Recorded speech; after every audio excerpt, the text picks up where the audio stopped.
5 steps show you how to cast 4.7mm aluminum alloy wire. Step 1. Ingot casting.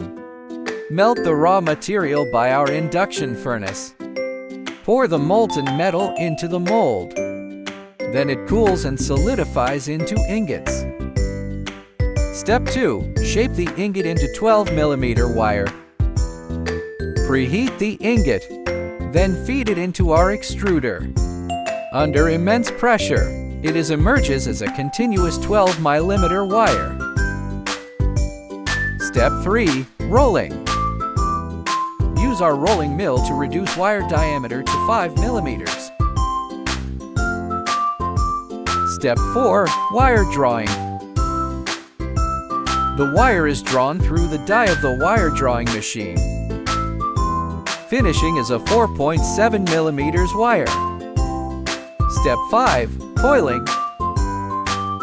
Our barrel-type coiling machine conwinds the wire and coils it neatly into a barrel, creating a ready-to-use wire coil. Inquiry now.